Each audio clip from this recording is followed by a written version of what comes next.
Chapter 77. Saturday, July 1st. It was shortly after midnight when Ned Harris had finally taken care of Tony's demands. Tony had his fingerprints and mugshots taken, and the contents of his person seized, registered, and locked in a container. After completing the rest of the FBI's processing, he was transferred by car to the St. Louis Corrections Prison, located 18 minutes away. Upon entering the facility, prison became more than a word to him. It became his residence. The clanging of the double steel-barred doors locking behind him sent shivers up his spine. The prison carried out their customary indoctrination process on him, which entailed a shower with delousing shampoo, dressing him in standard prison clothing, and ultimately placing him in a cell. Thankfully, the FBI had arranged with the facility to keep him separate, away from the rest of the inmates.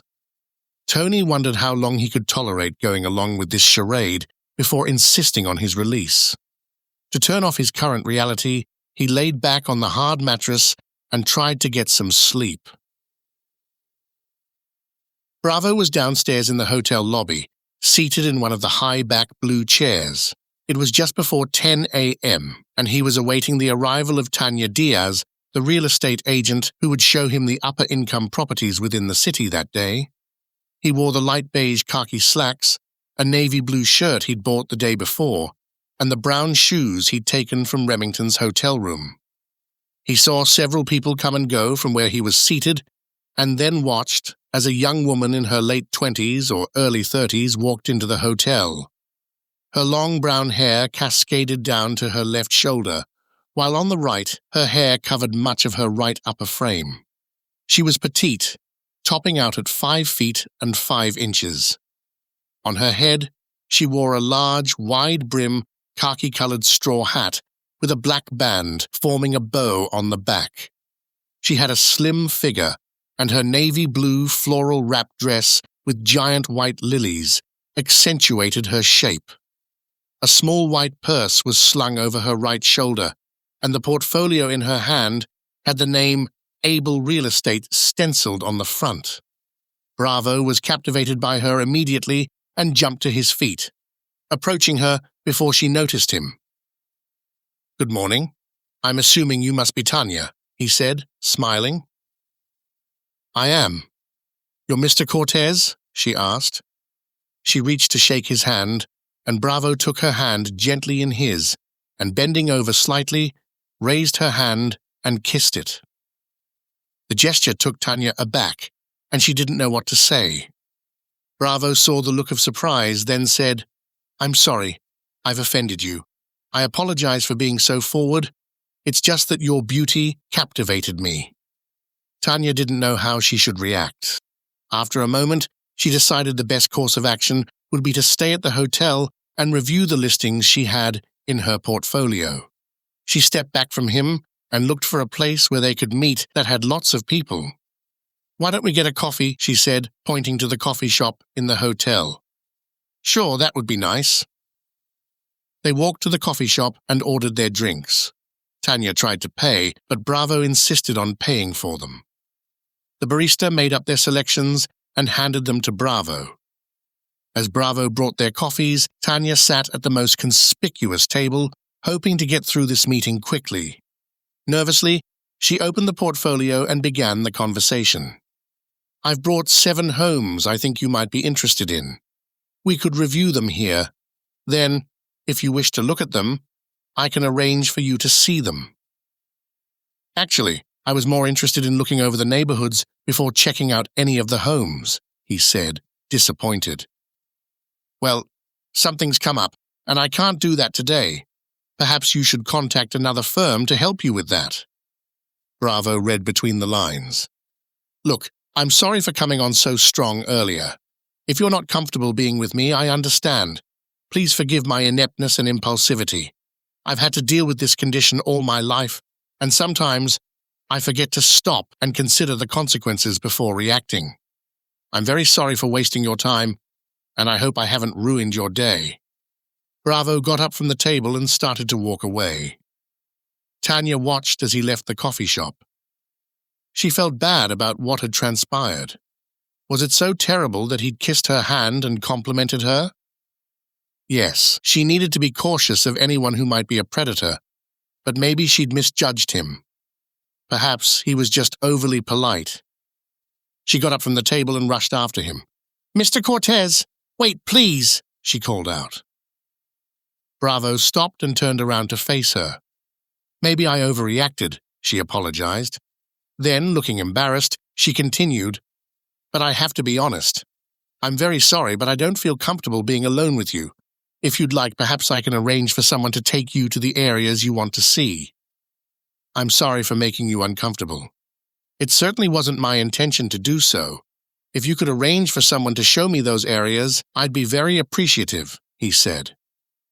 For the second time that morning, he felt disappointment. This time it was directed at himself. "Why don't we finish our coffee?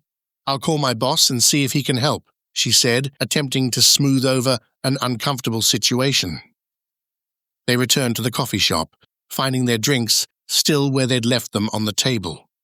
Tanya took her phone from her small white purse and called her boss. "Hi, Abe. I have a bit of a difficult situation. Would you be able to take a client to look around Ladue and Town and Country this morning?" She listened on her phone, then replied, "No, I can't do it, and I'll explain why later. I'm at the Hilton ballpark at the coffee shop. I have a few properties in my portfolio that I'll give you when you arrive." "Okay, thanks. See you soon."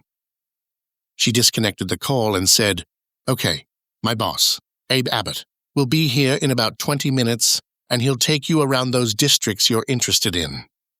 "Thank you. I appreciate you making the call. I believe it's best if I wait in the lobby until he arrives." "No, that's not necessary. Why don't you tell me more about what you're looking for in a property, and I'll pass that along to Abe once he arrives." Bravo hesitated.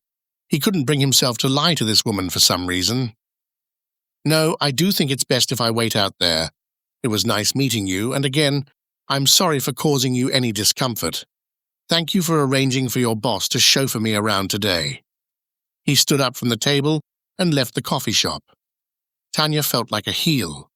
He probably is a nice man, just a bit awkward and obviously very lonely, she thought. Bravo returned to the chair he'd previously been sitting in and stared at the entrance to the coffee shop, watching for the most beautiful woman he'd seen and her boss to appear. The minutes passed aggravatingly slowly. Finally, he saw Tanya and a balding, pink-faced man in his 50s walk out from the coffee shop. He stood as they approached and scanned the man to assess as much about him as the short time would allow. The man was noticeably wealthy, probably had high blood pressure, hence the rosy cheeks, and wore a brown suit that snugly covered his overweight body. Bravo noticed diamond rings on at least 3 of the man's fingers. "Hernandez Cortez, this is my boss, Abe Abbott," Tanya said, introducing him. "Pleased to meet you, Mr. Abbott," Bravo said, shaking the man's pudgy hand. "Just call me Abe," Abbott said with a smile. "You wouldn't happen to be related to Roger Cortez, would you?" Abe asked. Bravo looked at Tanya and struggled to respond. "Maybe," was all he could say. "Oh, okay, I get it. You're playing coy with me, I see," Abe said, grinning and slapping Bravo on the shoulder. Tanya handed the portfolio to Abe, then excused herself, apologizing to Bravo before turning to leave the hotel. Bravo watched as she walked away. Inside him, there was a deep yearning to rewind time and start afresh with this woman. When she vanished around the corner, he realized Abe had been speaking to him, but hadn't comprehended anything he'd said. "I'm sorry. My thoughts were elsewhere." "Would you mind repeating?" Bravo asked. "I was just saying I don't blame you for not wanting to tell me if you're related to Roger Cortez. After all, he's quite the big deal here in St. Louis, being a top executive and all with Jenna Seed." With Tanya out of sight, Bravo quickly recovered and slipped into his usual modus operandi. "Yes, I'm sorry. I never know how someone might react if they realize I'm related to someone important." "Isn't that the truth, son? Just the other day, I was talking to a fellow who's related to the governor. I spoke to him for 40 minutes before he let it slip that he was his cousin." "So how are you related?" The same? I'm a cousin. Don't that beat all? Abe said. How so? You and Roger's brother having the same name. It's not unusual for cousins to have the same last name, Bravo said. That's right, son, but to have the same first name too is odd, don't you think? Bravo stood shocked for several seconds. Could it be that Roger Cortez is the brother Remington had mentioned to me when he was dying? Hernandez Cortez was not an alias, he wondered. He noticed that Abe was looking at him with a puzzled expression. Regaining his focus, he explained, My parents didn't have any contact with my aunt and uncle until after I was 2 years old. You know, one of those stupid family quarrels. When I was born, they didn't know that Hernandez was already my cousin's name, and by the time I was 2, I was already responding to the name, so they decided to leave it at that. Abe started to laugh. I guess your folks must have had egg on their face when they found out. Yes, I suppose they did, Bravo replied, forcing a smile. Then, wanting to change the subject, he said, I'm hoping you're still available to show me some of those properties that Tanya pulled together. Certainly, son. That's why I'm here. I don't know what got into her today. She said she'd explain later why she couldn't take you around. Some days, I just don't understand women. Bravo nodded but remained silent.